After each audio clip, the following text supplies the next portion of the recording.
Depuis ce moment là-bas, je suis mort vivante.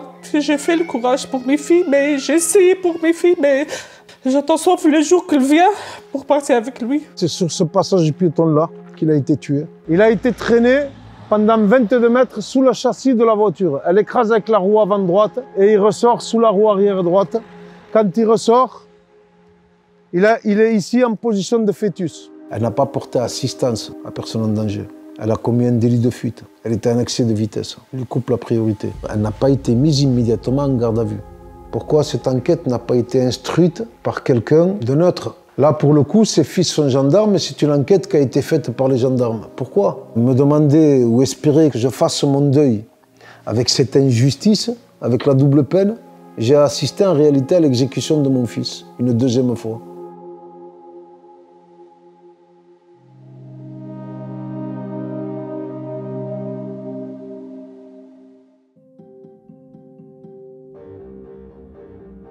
الصراط الذين أنعمت عليهم غير المغضوب عليهم ولا الضالين. Amen. Être croyant, être spirituel, c'est une force qui nous aide à rester en vie, sinon on deviendrait fou. Parce qu'on n'est pas programmé pour enterrer nos enfants.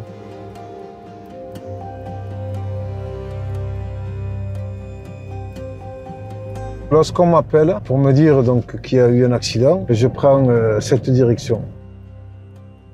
Donc, il traversait pour venir en direction de cette voiture-là. C'est simple. Pour venir au petit parking, on est obligé de passer par le passage du piéton. On ne peut pas faire autrement. L'ouverture, elle est là. Voilà, ça venait dans cette direction-là. Elle le tape et elle le projette 6 mètres plus loin. Lui, il est là. Elle ne freine pas. Ensuite, elle lui roule dessus avec la roue droite. Elle le traîne sur 22 mètres. Tout le long, sa mère court derrière la voiture, elle lui demande d'arrêter, de freiner. Elle lui dit à mon fils, arrêtez, arrêtez, arrêtez. Et elle continue, elle le traîne jusqu'ici. Quand elle arrive à ce niveau, il est là, elle lui roule avec la roue arrière et il sort de sous la voiture. À ce niveau-là, il y aura une tache de sang. Et quand j'arrive sur place, je vois qu'il y a énormément de foule, puis un camion de pompiers. Et je vois Yanis dans une espèce de bâche comme ça de premier secours. Et je dis Yanis, c'est papa, ça va? Et il me répond avec une voix mais presque éteinte. Et il me dit ça va. Et au moment où je passe la porte du camion, j'entends aïe, aïe, aïe, aïe, la voix de Yanis. Ils viennent de faire un arrêt cardiaque. Et au bout d'un moment, ils finissent par faire repartir le cœur. Il me dit qu'il va être transporté en urgence à l'hôpital de Perpignan. Et puis aux alentours de 20 heures, un docteur qui nous dit, écoutez, c'est vraiment très très grave. Les clavicules sont cassées, les côtes, les deux côtés sont cassés, le thorax est enfoncé, les poumons ont implosé, les deux cols de fémur tout simplement sectionnés, coupés. Donc tout est cassé au niveau du corps du petit. Ma femme s'effondre et puis la fin de vie de Yanis, c'est à 4 heures du matin. Elle aurait dû s'arrêter, au moins pour porter assistance. Mais en réalité, non, elle s'est tout simplement enfuie. Elle va se cacher dans ce chemin et là, elle téléphone à la gendarmerie. La question lui est posée, est-ce que vous avez prévenu les secours, les pompiers, puisqu'elle les appelle en leur disant qu'elle vient de taper un petit garçon? Elle répond non. Et puis, bizarrement, au lieu de dire je vais les appeler, elle dit non, non, mais par contre, je vais appeler mon fils. Et en réalité, elle appelle son fils qui, lui, est gendarme. Quand les gendarmes de Cabestany arrivent, eh bien, ils trouvent un monsieur et qui leur dit que c'est son fils et qu'il est lui aussi gendarme. À partir de là, on ne sait plus rien, puisque les gendarmes n'en disaient pas plus sur leurs collègues.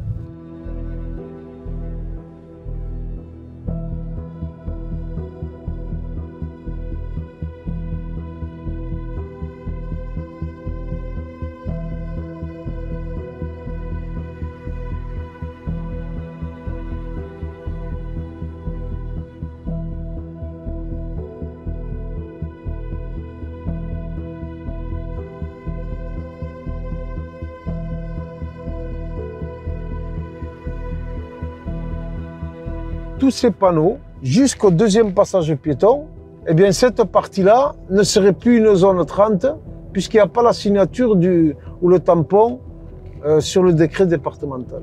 Alors qu'il y a tous les panneaux qui y sont, le ralentisseur, le dodane, le céder le passage. En réalité, il y a plusieurs zones d'ombre. J'apprends qu'il y a eu une scellée administrative. On ne peut plus me donner mon dossier médical que si le procureur lève le scellé administratif. Il y a le gendarme donc, en charge de l'enquête qui nous dit écoutez, les délits de fuite a été requalifié par le magistrat. Ensuite, il pose la question à mon épouse d'où elle était au moment où Yanis était sur le passage piéton. Elle dit sur le passage piéton. Lui, qu'est-ce qu'il écrit? Alors que j'étais resté aux abords du lac, Yanis est parti en direction du passage piéton. Et quand j'entends Marie-Christine qui passe à la barre et qui dit écoutez, moi j'ai senti juste un tout petit choc, j'ai l'impression d'avoir tapé un oiseau, j'ai une boule de feu qui m'a empêché de voir, c'est du foutage de gueule.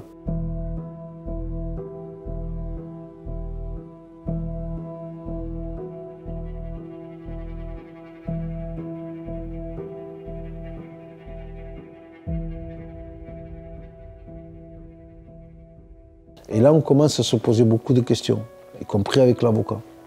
Donc on se demande pourquoi elle est protégée. Elle n'a pas été mise immédiatement en garde à vue. Pourquoi ce régime de faveur? Qui elle est pour qu'elle ait le droit de tuer mon fils et de rentrer chez elle une heure après? Au mois d'avril, elle n'a pas été écrouée et le jour de l'audience, on demande est-ce qu'elle ne soit pas incarcérée.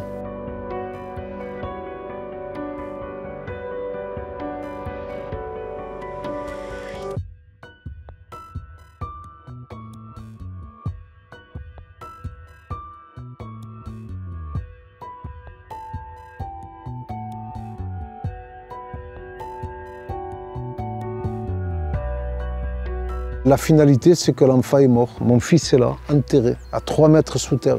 Donc je ne vois pas pourquoi elle doit être épargnée.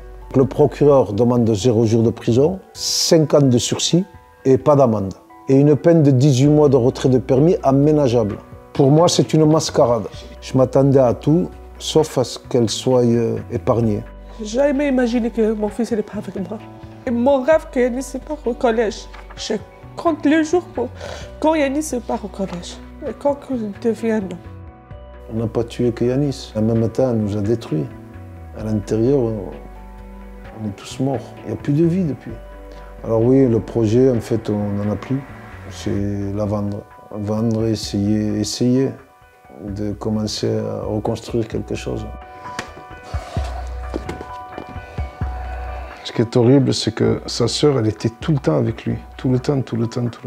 C'était son compagnon de jeu, bon, celui qui la rassure. Mais là, l'horreur, elle a vécu en direct. 5 minutes avant, elle jouait avec Yanis. 5 minutes après, elle est debout sur le sang de Yanis.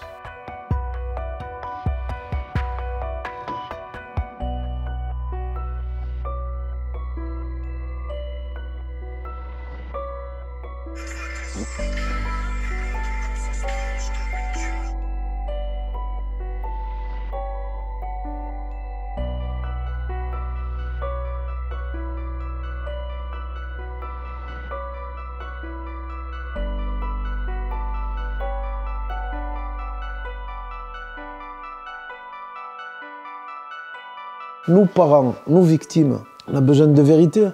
Ou ce qu'on demande un complément d'enquête, c'est que voilà, l'enquête n'est pas bonne. Elle est bonne pour celui qui veut liquider cette histoire. Moi, j'ai jamais fait mon deuil depuis que mon fils est mort. J'ai besoin de cette vérité.